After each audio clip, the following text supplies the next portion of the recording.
We're here today to talk about a conversation which is actually very important to me and very dear to me. I think I mentioned to you that I've also been ongoing a change, let's say, and of spiritual aspects.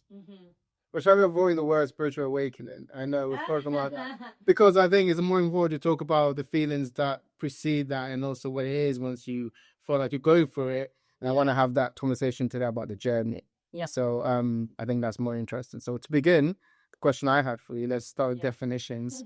What are definitions? How would you define spirituality Oh my god, I keep that's a hard one. for you? For me, I think when I say I'm spiritual, I think I kind of have my own definition of everything, of the way I see the world, of what I believe in.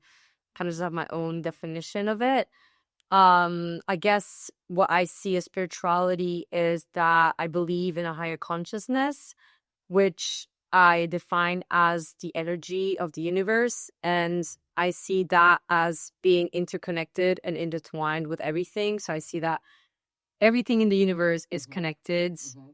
And yeah, everything like will have an influence on everything else, basically. Yeah. It's kind of like, the butterfly effect. Yeah. It's like, Yeah. glasses, wings, and there's like a storm on the other side of the world. Like, I kind of see it as that. I think every little action has consequences, and everything we do influences everyone around us and the whole world around us. And I also think, and I mean, this is where, I know people are not big on astrology, a lot of people, but anyway, I just say what I have to say. That planets and like everything has an influence on us, and therefore also like planets, and it's just all energy. And I believe that just everything is energy, basically. On that point, everything is energy. Yeah. How does that manifest? Is it like inanimate objects also have energy too? Yeah, I would say so. They all have energy. Yeah. So, for example, I believe that let's say you're someone who's really, really depressed, and let's say you have, I don't know, a ring, right? And that's like, you always have that ring, it's really important to you, and you're super depressed, and then let's say you like commit suicide or something. I would say that ring would hold a lot of that negative energy. And then if someone else would take over that ring, I think that negative energy can go onto you. I know this is a lot of like... No, this is fine. And we're going to do a lot of that kind of conversation here. I want to explore the world beyond people's understanding. So it's like we're going to be going on to a lot of like kind of like third kind of reality conversation. Yeah, so they exist in there a lot. So yeah, I just honestly, to be completely honest, like I know we talk about this a lot with like most people, because I know a lot of people out there are like, what the hell, this girl is like. Yeah, but this is the perfect place to do that. Yeah. I'm the one person who understands. So we're going to be doing that a lot today. Yeah. Okay, so that's your definition of spirituality. Yeah, I would say the main thing is like, that everything is energy, everything is connected, and energy never dies, it only transforms. That's another thing. So, yeah.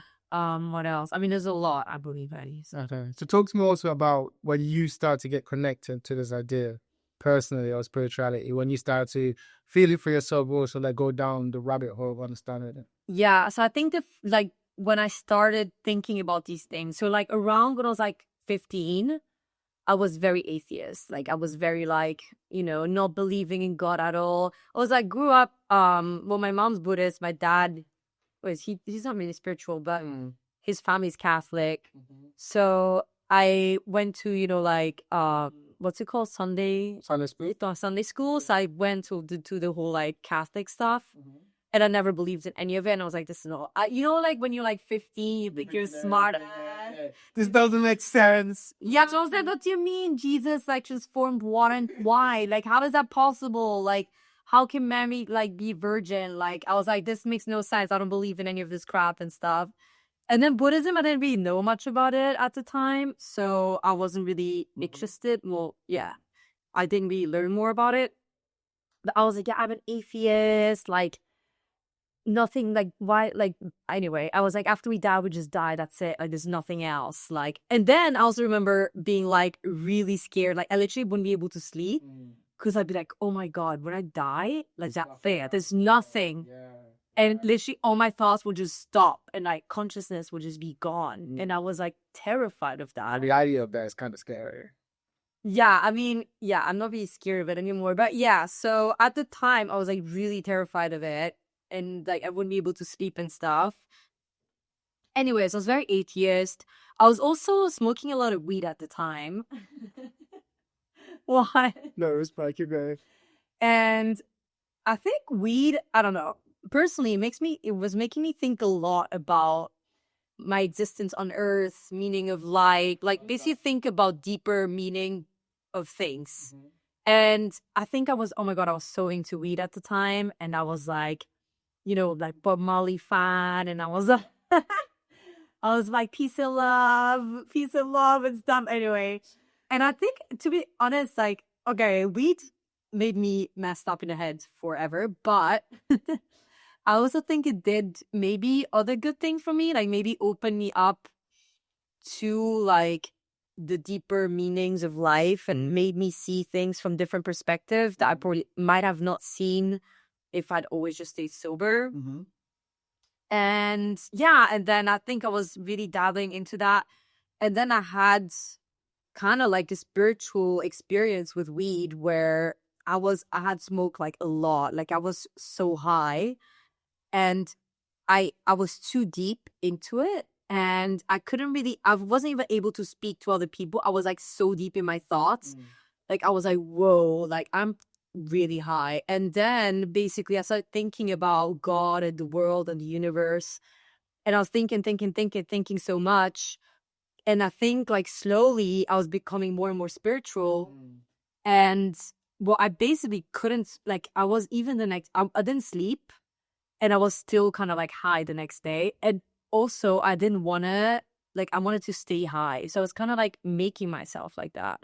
And I didn't want to go back to being sober. And then I was like, oh my God, I think I found out how to stay high for the rest of my life. I mean, obviously I had issues and insecurities, you know, I was 15. So I think I felt better in my own body when I was high.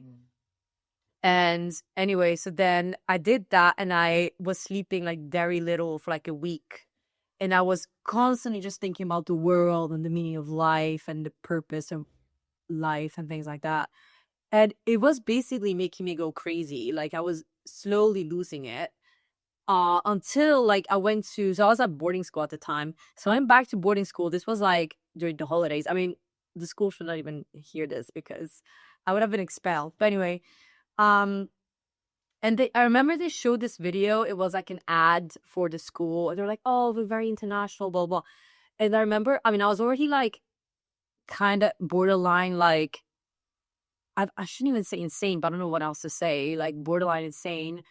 And I remember thinking like, oh yeah, I also thought I could see people's auras. And I was like, oh, this person's aura is good. This person's aura is bad. And I would only go to the people with good aura, things like that.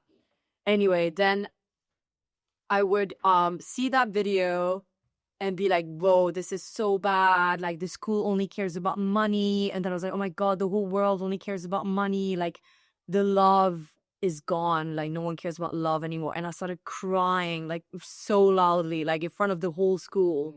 And I had to like run out. And I was like crying so loudly. All the teachers came up to me. They were like, what's going on? What's going on? And I was trying to explain to them. And they were just like, what is she on about? You know? And then they brought me to the hospital. Well, first they wanted to bring me just to the school, like what's it called? Like the doctor. Yes, yeah.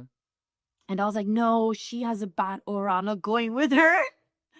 And then they brought me to the hospital and I was talking about like God and the universe and people were like, what is going on with her? And then I remember having all these realizations and I was like, wait, but God can be a human. Like if you have a really big influence on the world, you could just become like a god. And then I said that, and then my teacher was like, well, Buddha was a real person. And I didn't know that at the time. And I was like, oh my God, I thought Buddha was like a god. I didn't realize it was actually a person. And I was like, whoa, that's so crazy. And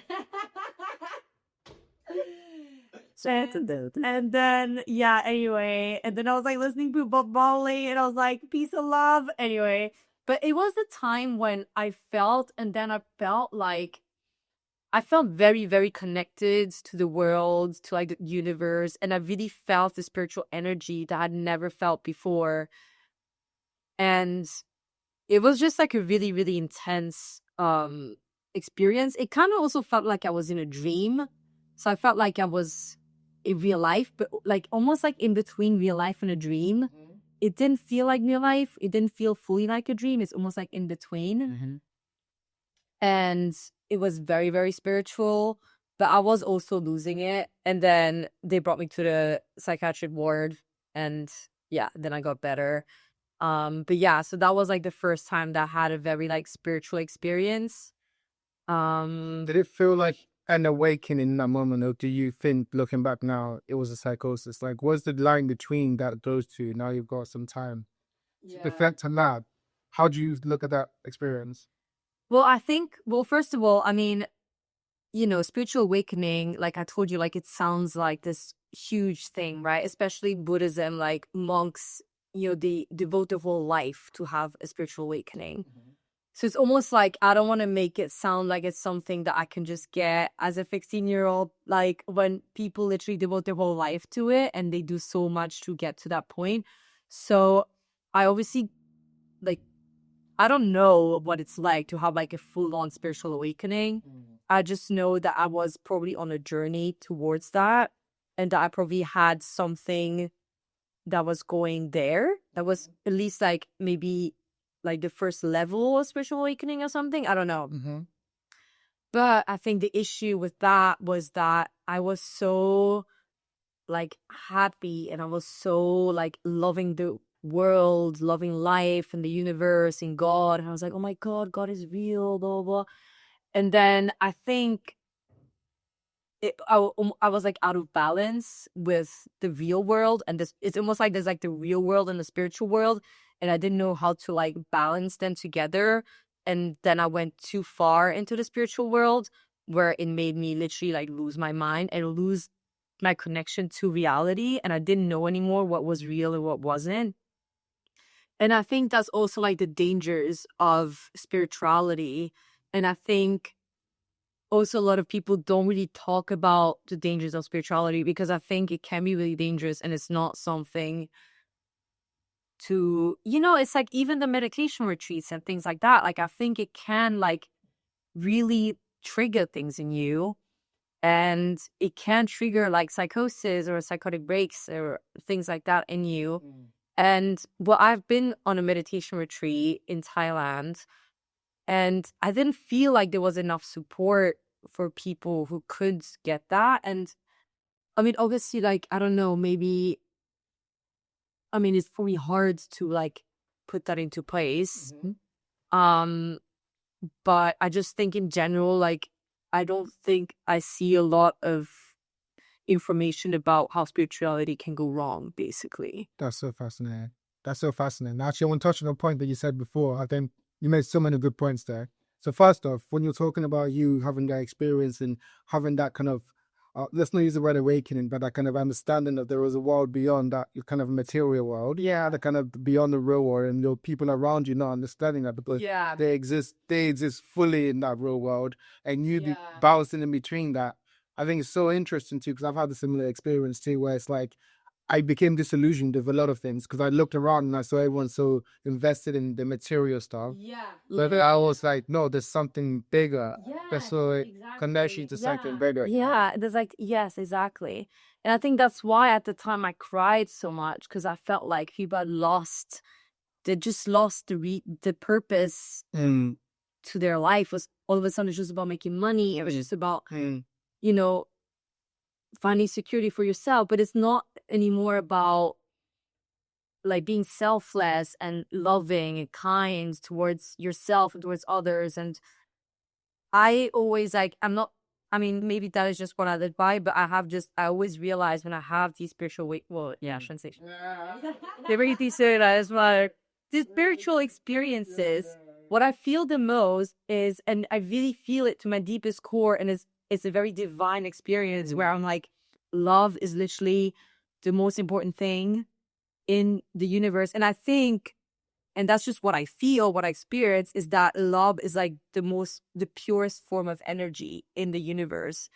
And that's kind of like, you're here just to love and to try. I mean, maybe, I don't know if we're all here for that purpose, but I feel like my purpose is to help, like, get rid of some of the suffering. I'm not going to be able to get rid of all the suffering in the world, but at least to ease some of the suffering on this planet. Like, that's kind of, I feel like, my purpose. And I think I've been distracted a lot, and I probably didn't know my purpose for a long time, or I would find my purpose and I'll lose it again. It would be kind of like an ongoing journey. And I feel like society teaches you to a lot. Well, not everywhere. I think it's definitely Western society is very individualistic, and it's a lot about fend for yourself. You have to take care of yourself and like make money and just survive in this capitalistic world. And it's kind of like everyone for themselves, you know? And I don't know. I think it does isolate people. Like, you don't really have the sense of community anymore. Like, I mean, for sure, some people still find that. But I think especially in big cities like London or New York, like, people get really lonely. And I think that's where there's more rates of depression and suicide and things like that, because they're more isolated. I want to talk also about that kind of like the downfall of the lack of love in our society in a bit. But also you mentioned about how love is the purest of energy. Yeah. What do you mean by that? Because I do agree also. I think human beings we project love and we feel better when we project the most pure love, where it's not wanting anything from people. Yeah, I think being selfless and just loving, I think that is like the best thing it can do. Do you think that's inherently... And compassion, I guess, compassion. Do you think human beings are made that way, or do you think that's something we have to like bring out of ourselves? Or do you know what I'm trying to say? Yeah, I think, do you mean if we have it, like, if it's in our nature or if we learn it? Yeah, it's in nature, or is it learned? You know, I think about this, and I think